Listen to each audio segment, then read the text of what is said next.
थी नहीं, उन्होंने नॉमिनी थी ना, उन्होंने कोई नहीं अनाउंस किया। स्पीकर साहब ने उनको स्पेशल परमिशन दिया और उन्होंने रूलिंग जो दी है वो हम ये समझते हैं कि वो इलीगल थी। नंबर एक। नंबर दो, इन्होंने हमें एक कागज़ पे लिख के दीजिए कि 358 अरब रुपए की सप्लीमेंट्री ग्रांट, उसकी कोई डिटेल मौजूद नहीं ये कि कौन सी किसको देना। सप्लीमेंट्री तो वो होती है कि जो बजट हुकूमत ने खर्च कर लिया और वो बजट से हट कर रकम खर्च हुई, वो सप्लीमेंट्री है। ये तो एडवांस उन्होंने 1 मार्च से 31 मार्च तक उस मोशन पे लिखा हुआ है कि ये 1 मार्च से 31 मार्च तक के अखराजात जारिया के लिए ये फंड जी चाहिए। वो हमने पढ़ा है, लेकिन उसकी कोई डिटेल नहीं लिखी हुई थी। हम उनसे डिटेल मांग रहे थे ठीक है, कि ये आपने बात सिर्फ पॉइंट और वायलेट है, सिर्फ क्योंकि मरियम ने बाद में कहा जी था जी कि हम कॉपियां भिजवा देते हैं। यानी को हमें कोई किसी किस्म की कॉपी एंड तक नहीं दी। आज बिल्कुल आज पंजाब असम्बली के ऐवान ने पंजाब हुकूमत को अरबों रुपए अखराजात के लिए दे दिए। कितने? 358 अरब रुपए सिर्फ एक महीने के अखराजात जारिया के लिए। अपोजिशन बरहम भी हुई और ऐवान में दस्तावेजात जो है इस मोशन की उनको फाड़कर फिजा में भी लहराया। अपोजिशन से जानते हैं कि क्यों ऐसी नौबत आई। शेख इम्तियाज रुकन पंजाब असम्बली हमारे साथ है।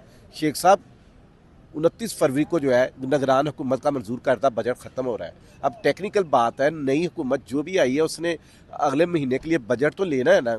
1 रुपया भी असेंबली की मंजूरी के बगैर खर्च नहीं हो सकता। आपने आज ऐवान में हंगामा बर्पा कर दिया।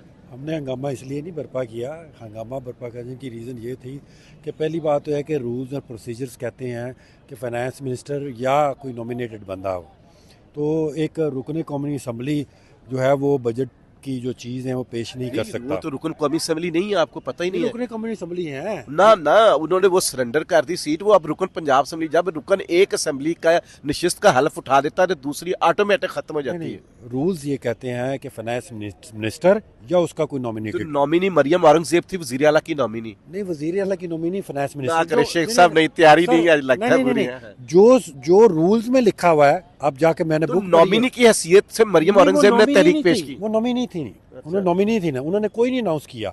स्पीकर साहब ने उनको स्पेशल परमिशन दिया और उन्होंने रूलिंग जो दी है वो हम ये समझते हैं कि वो इलीगल थी। नंबर एक।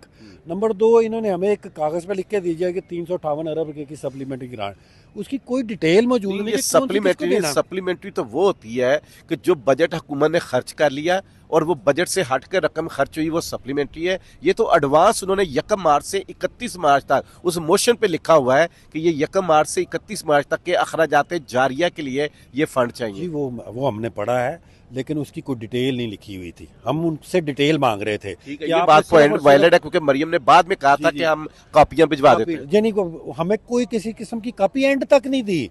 वो 358 अरब के वो उन्होंने फिगर दे के तो जी इसको प्रूव कर दें। हमने कहा कोई डिटेल दें किस चीज़ पे खर्च होने हैं। और फिर जब उनसे पूछा गया तो उन्होंने कहा जी ये एक रनिंग एक्सपेंस है, प्लस उनके मुंह से निकल गया कि ये जो ऑन गोइंग प्रोजेक्ट्स हैं ये उनकी मद में भी ले रहे हैं।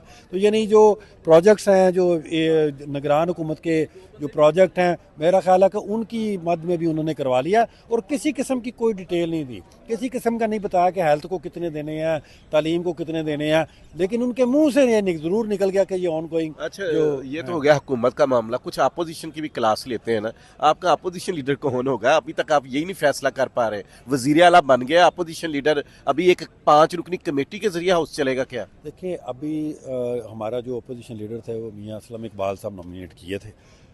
आप जब सुबह के टाइम आएँ तो वो इस तरह होता है पंजाब असम्बली के इर्द गिर्द के, बल्कि हमारे तो पीटीआई के जो लोग हैं उनको पता ही नहीं होता कि हम अंदर भी आ सकते हैं या हम अंदर से जब बाहर निकलेंगे तो गिरफ्तार हो जाएंगे। शेख साहब, तो आप भी मुकदमात में मतलूब थे, जमानत लेकर आए, आपको किसी ने पकड़ा?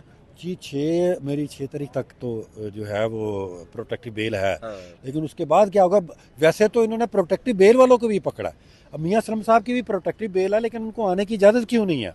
हाफिज फरज साहब की वैसे स्पीकर ने आपको यकीन दहानी कराई है कि अगर अहमद रशीद भट्टी और मियाँ असलम इकबाल आना चाहे और हाउस यहाँ पहुंचे तो मैं मेक श्योर करूंगा कि वो हल्फ उठाए। अहमद रशीद भट्टी साहब तो अंदर है, वो कैसे आना चाहिए? तो उसको बाज़ाब्ता तहरीर आप दरखास्त दें ना कोई स्पीकर दी है। जब सब्तैन खान साहब थे वो कह रहे थे कल आ जाएंगे, 2 दिन उन्होंने इस तरह में टाला, फिर इन्होंने टाला, आज भी मेरा ख्याल टाला है।